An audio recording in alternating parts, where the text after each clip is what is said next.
Hi guys, so this is a very random video.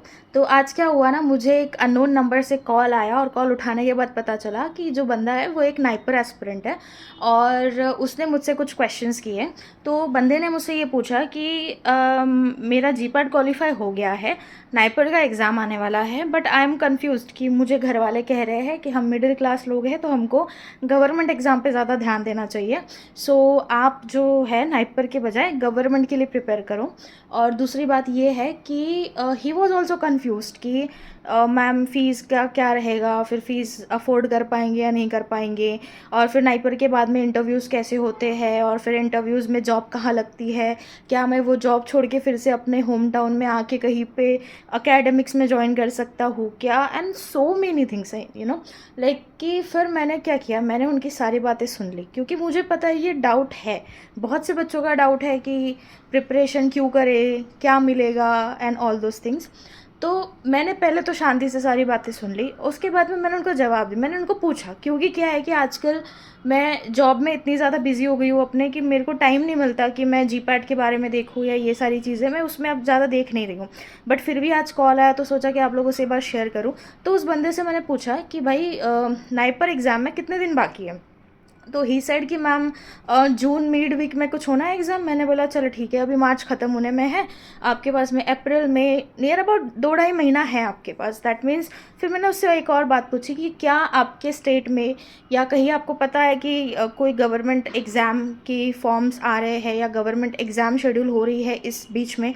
तो he said नहीं ma'am, कोई exam नहीं है। तो मैंने बोला भाई 2.5 महीने क्या करना है फिर आपको, कोई और काम है जो आप करना चाहते हो इस 2-2.5 महीने में कि बहुत इंपॉर्टेंट है, और आपके सामने ऐसा सवाल आके खड़ा हो गया है कि मैं नाइपर करूँ या मैं वो चीज़ करूँ। ऐसा भी नहीं है, मतलब you have just one thing to focus on, that is NIPER. जो चीज़ आपको रोक रही है that is your overthinking, ठीक है, कि नाइपर जाने के बाद की लाइफ कैसी होगी, या नाइपर जाने के बाद कितना पैसा लगेगा, और नाइपर से निकलने के बाद में कितना पैसा मिलेगा, और उसके बाद में पीएचडी कहाँ से कर सकते हैं। ये सारी चीज़ें आपके दिमाग में चल रही है अभी। तो पहली बात तो ये है कि अगर ये 2-2.5 महीने आप लोग बस ओवर थिंकिंग करते रह गए और अपना प्रिपरेशन कुछ नहीं करे, नाइपर ही नहीं गए, तो बाकी की चीज़ों का तो सवाल ही नहीं उठता, ठीक है। नाइपर ही नहीं जा पाए तो उसके बाद के प्लेसमेंट ये सब का सवाल ही कहाँ से उठता है भाई। पहले तो वही मेन चीज़ है। ओके। सो आप ये बोलोगे कि मैम आपके लिए बोलना आसान है, आसान नहीं है। कैसे, मैं बताती हूँ। जब मेरा जीपैट में ऑल इंडिया रैंक 153 आया था और मैंने अपने बी फार्म के थर्ड ईयर में प्रिपरेशन स्टार्ट करी थी, तब भी मैं श्योर नहीं थी कि मेरे को एम फार्म करना है। ओके। जब मेरा 153 रैंक आ गया उसके बाद भी मैं श्योर नहीं थी कि मेरे को एम फार्म करना है, बट स्टिल क्योंकि मेरे पास करने के लिए और कुछ नहीं था, सेमेस्टर एग्ज़ाम्स हम क्लियर कर रहे थे, ठीक है, और करने के लिए एज सच और कुछ नहीं था कि जिसमें मेरे को फोकस करना है। तो आई थॉट कि चलो अच्छा है, पढ़ाई को एंजॉय करते हैं, इसी चीज़ पे फोकस करते हैं।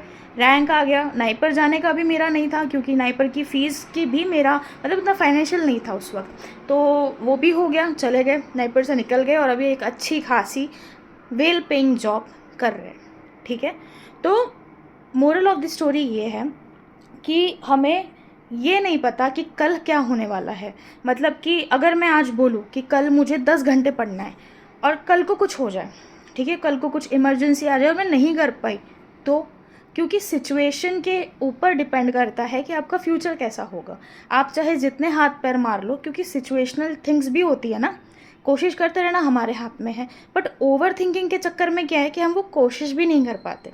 ये मैं सिर्फ आप लोगों को नहीं बोल रही हूँ, ये मुझ पे भी अप्लाई होता है। जब से हमने फ़ोन यूज़ करना, यूट्यूब, चैट जीपीटी अभी ऐड ऑन हो चुका है, तो जब से ये चीज़ें हम लोग देखने लगे हैं, एक्सप्लोर करने लगे, कुछ भी मन में डाउट आया पूछ लिया चैट जीपीटी से, कुछ भी दिमाग में डाउट आया पूछ लिया यूट्यूब पे, और फिर उस पर हमको 10 रास्ते दिखते हैं।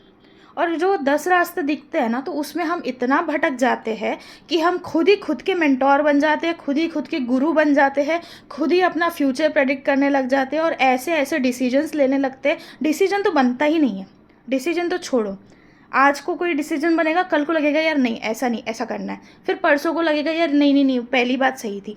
तो इसी में आप लोग घूमते रह जाओगे, ठीक है। मुझे पता है कि आप लोगों के पास पढ़ाई के लिए अभी काफ़ी मटेरियल होगा, काफ़ी कोचिंग्स है, आपके पास काफ़ी अच्छा सोर्स है, बट ये जो बातें हैं ना, ये वही बंदा बता सकता है जिसने एक्सपीरियंस किया है। ओके, सो आई होप कि ये वीडियो आपके लिए यूज़फुल रहे, आपको कुछ तो समझ आए।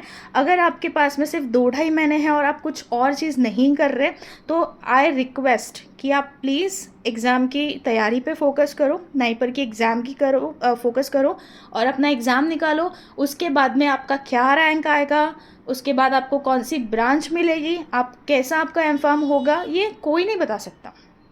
ठीक है, तो या दैट्स इट कि अभी जो है उस पर फोकस करो और अपना जो फोकस है ना उसको थोड़ा ऐसे ये करो, जैसे वो घोड़ा नहीं होता जो उसको ऐसे बांध देते हैं तो वो इधर उधर नहीं देख पाता, वैसे करो। अदरवाइज ओवर थिंकिंग में ना 2-2.5 महीना निकल जाएगा और ये करूँ या वो करूँ या वो करूँ या चक्कर में कुछ नहीं कर पाओगे।